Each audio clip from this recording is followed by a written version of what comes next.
రామకృష్ణారెడ్డి మీద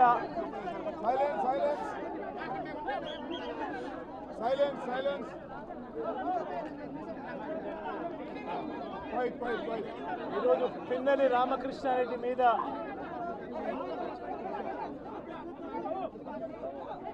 తన మీద ఏకంగా 307 అంటే అటెంప్ట్ టు మర్డర్ లాంటి కేసులు పెట్టి ఏ రకంగా అన్యాయంగా తనను జైల్లో నిర్బంధించడం జరుగుతూ ఉందో కూడా చూస్తూ ఉన్నాం. ఈరోజు రాష్ట్ర వ్యాప్తంగా కూడా ఇదే కార్యక్రమాలు జరుగుతూ ఉన్నాయి. రాష్ట్ర వ్యాప్తంగా కూడా కేవలం తెలుగుదేశం పార్టీకి చంద్రబాబు నాయుడు గారికి ఓటు వేయలేదు అన్న ఒకే ఒక కారణంతో ఏకంగా ఆస్తులను ధ్వంసం చేస్తూ ఉన్నారు, దొంగ కేసులు పెడతా ఉన్నారు. వీళ్ళే కొడతారు, మళ్ళీ వీళ్ళే అటువైపున ఉన్న వారి మీద వాళ్ళు కొట్టారు అని చెప్పి కేసులు పెడతారు. ఇంతటి దారుణంగా ఈరోజు రాష్ట్రంలో పరిపాలన సాగిస్తూ ఉన్నారు. నేను అడుగుతా ఉన్నా, ఇదే గత 5 సంవత్సరాల కాలంలో వైఎస్ఆర్సీపీ పరిపాలనలో ఉండగా, వైఎస్ఆర్సీపీ ప్రభుత్వంలో ఉండగా అప్పుడు జగన్ ఏం చేశాడు? కులం చూడలేదు, మతం చూడలేదు, ప్రాంతం చూడలేదు, చివరికి ఏ పార్టీకి ఓటు వేశారన్నది కూడా చూడకుండా ప్రతి పథకము ప్రతి మనిషి కూడా అర్హత అన్నది మాత్రమే ప్రామాణికంగా తీసుకుని ప్రతి ఇంటికి డోర్ డెలివరీ చేసిన ప్రభుత్వం వైఎస్ఆర్సీపీ ప్రభుత్వందైతే, జగన్మోహన్ రెడ్డి ప్రభుత్వందైతే ఈరోజు కేవలం తెలుగుదేశం పార్టీకి ఓటు వేయలేదని, కేవలం చంద్రబాబు నాయుడు గారికి ఓటు వేయలేదని, కేవలం ఓటు వేయలేదన్న ఒక్క కారణంతో ఆస్తులు ధ్వంసం చేస్తూ ఉన్నారు, మనుషులను కొడతా ఉన్నారు, కొట్టి మరి కేసులు పెడతా ఉన్నారు. ఇంతటి అన్యాయంగా రాష్ట్రాన్ని రావణ కాష్టం చేస్తూ ఉన్నారు. రాజశేఖర రెడ్డి గారి విగ్రహాలను విరగొడతా ఉన్నారు, పగలగొడతా ఉన్నారు. ఇవన్నీ ఏదైతే చేస్తూ ఉన్నారో ఇవన్నీ కూడా శిశుపాలుని పాపాల మాదిరిగా ఇవన్నీ కూడా పాపాలు పండుతాయి.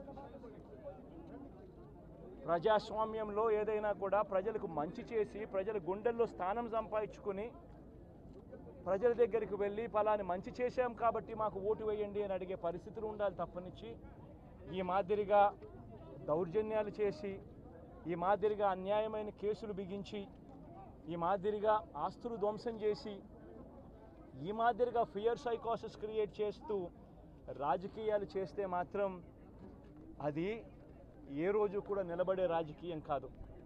తాత్కాలిక మేలు ఏదైనా జరుగుతుందేమో తప్పనిచ్చి తర్వాత ఓటు వేసేటప్పుడు మాత్రం ప్రజలు ఇవన్నీ కూడా ఖచ్చితంగా గుర్తుపెట్టుకొని లెక్క జమ చేసి చంద్రబాబు నాయుడు గారికి గట్టిగా బుద్ధి చెప్పే పరిస్థితులు రోజులు కూడా తొందరలోనే ఉన్నాయని కూడా ఈ సందర్భంగా చంద్రబాబు నాయుడు గారిలో మార్పు రావాలని సందర్భంగా కూడా తెలియజేస్తా ఉన్నా. నిజంగా ఇదే విషయానికి వస్తే ప్రజలు ఎందుకు నీకు ఓటేశారు చంద్రబాబు నాయుడు గారు అని చెప్పి ఫస్ట్ చంద్రబాబు నాయుడు ఆలోచన చేయాలి. ఒకవైపున వైఎస్ఆర్ కాంగ్రెస్ పార్టీ ప్రజల్లో వ్యతిరేకత వల్ల ఓడిపోలేదు, ప్రజలకు మంచి చేసి ప్రజలకు మంచి చేసి వైఎస్ఆర్ కాంగ్రెస్ పార్టీ ఓడిపోయింది. ఎందుకు ఓడిపోయింది అని అంటే చంద్రబాబు నాయుడు చేసిన మోసపూరిత హామీలకు ప్రజలు కాస్తో కూస్తో కొద్దిగా ఇదే ఆ 10% కాస్త అటువైపున షిఫ్ట్ అయ్యి చంద్రబాబు నాయుడు గారు అధికారంలోకి వచ్చిన పరిస్థితులు. మరి చంద్రబాబు నాయుడు అధికారంలోకి వచ్చిన తర్వాత ఈరోజు రైతులకు ఇస్తానన్న రైతు భరోసా 20,000 రూపాయలు ప్రతి రైతన్నకి ఇస్తానన్నాడు. వ్యవసాయం స్టార్ట్ అయింది, ఖరీఫ్ మొదలైంది, పంటలు వేగంగా వేస్తూ ఉన్నారు రైతన్నలు. ఇంతవరకు రైతు భరోసా 10,000 20,000 రూపాయలు ఇస్తానన్న దానికి అతి గతి లేదు. బడులు మొదలయ్యాయి. అమ్మఒడి కింద జగన్ 15,000 ఇస్తాను అని అంటే కాదు చంద్రబాబు నాయుడు వస్తే ఎంతమంది పిల్లలు ఉంటే అంతమందికి ఇస్తాడు, ప్రతి ఒక్కరికి 15,000 ఇస్తాడు అని చెప్పారు. రాష్ట్రంలో 1 కోటి మందికి పైగా పిల్లలు బడియీడు పిల్లలు ఉన్నారు. బడులు స్టార్ట్ అయ్యాయి. ఆ ప్రతి తల్లి కూడా అడుగుతూ ఉంది, తల్లికి వందనం అని పేరు పెట్టావు, అమ్మఒడి అనే పథకాన్ని పేరు మార్చావు, మరి ఆ డబ్బులు ఏమైనాయని చెప్పి గవర్నెన్స్ మీద కాస్త ధ్యాస పెట్టి ఆ తల్లులకు ఇచ్చే డబ్బులు ఇచ్చే కార్యక్రమం చూడండి. రైతులకు ఇచ్చే రైతు భరోసా 20,000 ఇస్తామన్నారు, ఇచ్చే కార్యక్రమం చూడండి. ప్రతి అక్క చెల్లెమ్మకు 18 ఏళ్ళు పైబడిన ప్రతి అక్క చెల్లెమ్మకు ప్రతి ఒక్కరికి 1,500 రూపాయలు ఇస్తామని చెప్పారు. అంటే సంవత్సరానికి 18,000 రూపాయలు. రాష్ట్రంలో 4,12,00,000 మంది ఓటర్లు ఉండరని చెప్పి మొన్ననే లెక్కలు తేలాయి. అందులో దాదాపుగా 2,10,00,000 మంది మహిళా ఓటర్లే. అంటే అందరూ 18 సంవత్సరాలు నిండిన మహిళా ఓటర్లే. మరి 2,10,00,000 మంది ఈ మహిళా ఓటర్లందరూ కూడా 18 ఏళ్ళు నిండిన ఈ మహిళా ఓటర్లందరూ కూడా వీళ్ళందరూ కూడా ఈరోజు అడుగుతూ ఉన్నారు, 1,500 రూపాయలు ప్రతి నెల ఇస్తానన్నావు, ఏమైంది ఈ 1,500 రూపాయలు ఇచ్చే కార్యక్రమాలు అని చెప్పి అడుగుతూ ఉన్నారు. వాటి మీద ధ్యాస పెట్టే కార్యక్రమం చంద్రబాబు నాయుడు చేయాలి.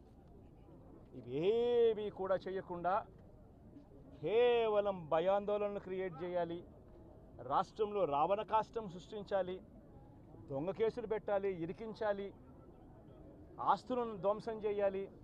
వైఎస్ఆర్సీపీ అభిమానులైనా, వైఎస్ఆర్సీపీ కార్యకర్తలైనా, వైఎస్ఆర్సీపీకి ఓటు వేసిన వారైనా కూడా ఎవరిని కూడా ఉంచకూడదు అన్న దుర్మార్గపు ఆలోచనలతో అడుగులు ముందుకు వేయడం అతి హేయమైన రాజకీయమని కూడా ఈ సందర్భంగా తెలియజేస్తా ఉన్నా.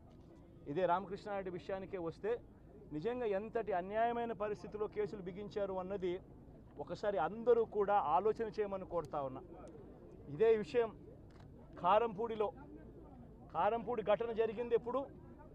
ఎన్నికలు అయిపోయిన తర్వాత మరుసటి రోజు, అంటే మే 14వ తారీఖున కారంపూడిలో ఘటన జరిగింది. కారంపూడిలో ఏం ఘటన జరిగింది, ఎందుకు జరిగింది? కారంపూడిలో తెలుగుదేశం పార్టీ చేసిన ఆకృత్యాలకు ఒక ఎస్సీ కుటుంబంలో ఉన్న మహిళలు ఇబ్బంది పడే పరిస్థితిలోకి పోయినప్పుడు వాళ్ళను పరామర్శించడానికి డిఎస్పీ అనుమతి తీసుకునే మరుసటి రోజు, ఎన్నికలు అయిపోయిన మరుసటి రోజు ఎమ్మెల్యే బయలుదేరాడు. ఎమ్మెల్యే కారంపూడికి చేరుకోక మునిపే ఆ ఎస్సీ కుటుంబం అనేది కారంపూడి అటువైపున ఉంటే, ఊరికి అటువైపున వాళ్ళ ఇల్లు ఉంటే ఆ ఊరు ఎంటర్ కాకమునిపే తనను అడ్డగించడము, అక్కడే గొడవ జరగడము, గొడవ జరిగేది టౌన్లో జరుగుతూ ఉంది, ఇక్కడ నుంచి ఇక్కడ అడ్డగించినారు. అసలు సిఐ అనే నారాయణ స్వామి అనే ఈ సిఐతో కనీసం ఎమ్మెల్యే కనీసం తటస్థ కూడా పడలేదు, కనీసం చూసిన దాఖలాలు కూడా లేవు వీళ్ళిద్దరు. ఆ రోజు ఆయన ఉండేది వేరే గొడవలో వేరే లొకేషన్, టౌన్ మధ్యలో గొడవ జరుగుతా అంటే ఆయన ఉన్నట్టు టౌన్ మొదట్లో ఈయన ఉంటారు. అసలు ఆయన తటస్థపడలేదు. ఆయన మీద ఆ గొడవ జరిగేటప్పుడు రాళ్ళు ఇటువైపు నుంచి అటువైపు నుంచి పడ్డాయి. చిన్న రాయి ఏదో తగ్గించొచ్చేమో బహుశా, కానీ చిన్న రాయి కాబట్టి అసలు ఆయన మరుసటి రోజు అదే రోజు మెడికల్ లీగల్ కేసు కూడా పెట్టాల. అంటే ఎంత చిన్న ఘటన అది, జరిగిందో లేదో కూడా తెలియదు. మే 14న జరిగితే 9 రోజుల తర్వాత, అంటే మే 23వ తారీఖున ఆయనకి ఏదో జరిగిందన్నట్టుగా సిఐ హత్యాయతనం కేసు పెట్టడం జరుగుతూ ఉంది రామకృష్ణారెడ్డి. కనీసం సీన్లో కూడా నేను వ్యక్తిని, ఇది అన్యాయం కాదని అడుగుతా ఉన్నా. ఇన్సిడెంటే జరిగిందో లేదో కూడా తెలియదు. ఇన్సిడెంట్ నిజంగానే జరిగిందంటే మే 14న జరిగిందంటే మే 15వ తారీఖున మెడికల్ లీగల్ ఎందుకు పెట్టలేదు? 17వ తారీఖున కేంద్ర ఎన్నికల సంఘం 17వ తారీఖు నుంచి 20వ తారీఖు వరకు పల్నాడు ఏరియాలో ఆ సిట్ బృందం తిరిగి ఇన్సిడెంట్ జరిగిన ప్రతి అంశం మీద రిపోర్ట్ ఇచ్చింది. ఆ రిపోర్ట్ ఇచ్చిన దాంట్లో, ఆ సిట్ ఇచ్చిన రిపోర్ట్లో ఎందుకు రాలేదు? మరి ఈ రకంగా ఒక మనిషిని హత్యాయత్నం కేసు మీద బిగించడం ధర్మమేనా? ఇంకొక కేసు కూడా తన మీద హత్యాయత్నం కేసు పెట్టాడు. మే 13వ తారీఖు ఎన్నికల సమయంలో పాల్వాయి గేట్ అనే పోలింగ్ కేంద్రం దగ్గర తాను వెళ్ళినప్పుడు జరిగిన ఘటన మీద అసలు ఎందుకు ఆ ఘటన జరిగింది? ఎవరైనా కొద్దిగా గొప్ప కనీసం ఆలోచన చేసే వాళ్ళు ఎవరైనా ఆలోచన చేయాలి కదా. ఎస్సీలను ఆ గ్రామంలో ఉన్న సామాజిక వర్గం వాళ్ళు గ్రామంలో ఉన్న బూతులు లేకపోయి ఓట్లు వేసే పరిస్థితి లేకుండా ఉన్నప్పుడు ఎమ్మెల్యే అక్కడికి ఆ గ్రామానికి వెళ్ళినప్పుడు ఎమ్మెల్యే ఆ పరిస్థితిని చూసి ఎస్పీకి 4 సార్లు 5 సార్లు 10 సార్లు ఫోన్ చేసినా కూడా ఎస్పీ రాని పరిస్థితిలో ఉన్నప్పుడు కనీసం సిఐని ఎస్ఐని కూడా పంపించే పరిస్థితిలో ఉన్నప్పుడు అటువంటి బూత్లో సెన్సిటివ్ బూత్లో కేవలం ఒకే ఒక్క హోంగార్డును పెట్టి బూతులు నడుపుతా ఉన్నారు. అటువంటి పరిస్థితుల్లో అన్యాయం జరుగుతూ ఉందని చెప్పడం కోసం, అన్యాయం జరుగుతున్న పక్షాలు నిలబడడం కోసం ఎమ్మెల్యే లోపల ఈవీఎంను పగలగొట్టే కార్యక్రమం జరిగింది. ఎందుకు ఈవీఎంలో నిజంగా ఎమ్మెల్యేనే రిగ్గింగ్ చేసుకుంటా ఉంటే ఎమ్మెల్యేకి అక్కడ నిజంగానే ఎమ్మెల్యే పరిస్థితి బాగుండింటే ఎందుకు ఎమ్మెల్యే ఈవీఎం పగలగొడతాడు? అక్కడ పరిస్థితి బాగలేదనే కదా, అన్యాయం చేస్తూ ఉన్నారనే కదా. అక్కడికి పోయినప్పుడు అన్యాయం చూశాడు కాబట్టే కదా ఈవీఎం పగలగొట్టాడు. ఆ ఈవీఎం ఏదైతే పగలగొట్టిన కేసులు ఏదవుతుందో తనకు బెయిల్ వచ్చింది. ఈరోజు తాను బెయిల్ అక్కడ లోపల ఉన్నది ఈవీఎం పగలగొట్టిన కేసులో కాదు, తను లోపల ఉన్నది ఈవీఎం పగలగొట్టిన కేసులో. అన్యాయం జరిగింది అని చెప్పి, అన్యాయం జరుగుతూ ఉన్న పరిస్థితిలో ఎమ్మెల్యే అక్కడికి పోయి అడ్డుకునే కార్యక్రమంలో జరిగింది అని చెప్పి కోర్టులు కూడా గుర్తించాయి కాబట్టి తనకు బెయిల్ వచ్చింది. కానీ మళ్ళా తర్వాత ఏం జరిగింది? ఆ ఇన్సిడెంట్ జరిగిన 10 రోజుల తర్వాత, ఆ ఇన్సిడెంట్ జరిగిన 10 రోజుల తర్వాత అంటే మే 23వ తారీఖున ఎమ్మెల్యే అక్కడికి వెళ్ళి హత్యాయత్నం చేశాడట. పదే పోలింగ్ బూతులు హత్యాయత్నం చేశాడంట. ఎవడన్నా బుద్ధునోడు ఎవడన్నా నమ్మదానికి ఉందాయా? ఎవడన్నా ఎమ్మెల్యే అనేవాడు అక్కడికి పోయినప్పుడు వాళ్ళు చేస్తూ ఉన్న రిగ్గింగు, ఎమ్మెల్యే దానికి అడ్డుకునే కార్యక్రమం చేస్తూ ఉంటే ఎమ్మెల్యే అక్కడికి పోయి ఎమ్మెల్యే హత్యాయత్నం చేస్తాడా? చెప్పడానికైనా హద్దు పొద్దు ఉండాలి కదా. 10 రోజుల తర్వాత ఎమ్మెల్యే హత్యాయత్నం చేశాడని చెప్పి కేసు పెడతారు 10 రోజుల తర్వాత. ఇప్పుడు నిజంగానే అటువంటి ఇన్సిడెంట్ జరిగిందంటే సిట్టు 17వ తారీఖు నుంచి మే 17వ తారీఖు నుంచి 20వ తారీఖు లోపల మధ్యలో ఇచ్చిన రిపోర్ట్లో ఆ సిట్లో అది చెప్పాలి కదా, ఇట్లా జరిగింది, ఎమ్మెల్యే అనే వ్యక్తి హత్యాయత్నం చేసే కార్యక్రమం చేశాడు అని చెప్పి రావాలి కదా. మరి ఎందుకు సిట్ రిపోర్ట్లో రాలేదు? ఈ రకంగా ఒక మనిషిని కేవలం 4 సార్లు ఎమ్మెల్యే, తాను 2000 కన్సిస్టెంట్గా 4 సార్లు ఎమ్మెల్యే గెలిచాడు. 2009లో గెలిచాడు, 2011లో గెలిచాడు, 2014లో గెలిచాడు, 2019లో గెలిచాడు. ఒక మనిషి కన్సిస్టెంట్గా 4 సార్లు ఎమ్మెల్యేగా గెలుస్తూ వస్తున్నాడు అని అంటే ఆ మనిషి మంచోడు కాబట్టే గెలుస్తూ వచ్చాడు, ఆ మనిషి మంచోడు కాబట్టే ప్రజలు ఆశీర్వదిస్తూ వచ్చారు. అటువంటి వ్యక్తిని తీసుకొని వచ్చి తప్పుడు కేసులలో ఈ మాదిరిగా బిగించడం ఎంత మటుకు ధర్మం? ఈరోజు ఈ యొక్క రామకృష్ణ నాయుడు ఒక పరిస్థితే కాదు, రాష్ట్ర వ్యాప్తంగా ప్రతి గ్రామంలోనూ కూడా ఇదే కార్యక్రమాలు జరుగుతూ ఉన్నాయి. ప్రతి ఒక్కరూ కూడా వాళ్ళ స్థాయిలో రెడ్ బుక్స్ అని చెప్పి రెడ్ బుక్లు పెట్టుకొని ఉండరు. చంద్రబాబు నాయుడు స్థాయిలో చంద్రబాబు నాయుడు ఒక రెడ్ బుక్, లోకేష్ స్థాయిలో లోకేష్ ఒక రెడ్ బుక్, ఎమ్మెల్యే స్థాయిలో ఎమ్మెల్యే ఒక రెడ్ బుక్, మండల స్థాయిలో మండల నాయకుడు ఒక రెడ్ బుక్, గ్రామ స్థాయిలో గ్రామంలో ఇంకో రెడ్ బుక్, గ్రామ స్థాయిలో ఇంకో నాయకుడు, గ్రామ స్థాయిలో ఇంకో రెడ్ బుక్లలో పెట్టుకొని ఏం చేస్తూ ఉన్నారు? అతి దారుణంగా అన్యాయంగా ఆస్తులు ధ్వంసం చేస్తూ ఉన్నారు. రాష్ట్రం మొత్తం దాన్ని చూస్తూ ఉంది, కానీ ఎవడు మాట్లాడడం లేదు. దొంగ కేసులు పెడతా ఉన్నారు, పోలీసులు ప్రేక్షక పాత్ర పోషిస్తూ ఉన్నారు. దొంగ కేసులు పెడతా ఉన్నారు, వాళ్ళే కొడతారు, మళ్ళీ ఇటువైపున కేసులు పెడతా ఉన్నారు. రాష్ట్రం మొత్తం ఇది చూస్తూ ఉంది. చీని చెట్లు నరికేస్తూ ఉన్నారు, ఆస్తులు ధ్వంసం చేస్తూ ఉన్నారు, కనిపిస్తూ ఉంది. ఎమ్మెల్యేలు ఏకంగా జేసీబీల మీద పొక్లేన్ల మీద ఎమ్మెల్యేలే స్వయంగా తీసేసి ఏకంగా పోయి బిల్డింగులు పగలగొట్టే కార్యక్రమాలు చేస్తూ ఉన్నారు. ఇంతటి దారుణంగా నిజంగా చేస్తూ ఉన్నారు అని అంటే ఎల్లకాలం ప్రభుత్వం మీది కాదు, ఎల్లకాలం రోజులు మీయే ఉండవు చంద్రబాబు, అది గుర్తుపెట్టుకో. మీ పాపాలు పండుతూ ఉన్నాయి వేగంగా. ప్రజలు దీన్ని క్షమించని పరిస్థితుల్లోకి వస్తారు. ఖచ్చితంగా మీకు బుద్ధి చెప్పే పరిస్థితులు రోజులు కూడా ఉంటాయి. చేతనైతే మంచి చేయండి, మంచి చేసి ప్రజల మనసులు గెలుచుకుని ఓట్లు ప్రజల మనసుల్లో స్థిరస్థాయిగా నిలబడే కార్యక్రమం చేయండి. కానీ తప్పుడు రాజకీయాలు ఈ మాదిరిగా నువ్వు ఒక్కరివే చేస్తావు అనుకుంటా ఉన్నావు.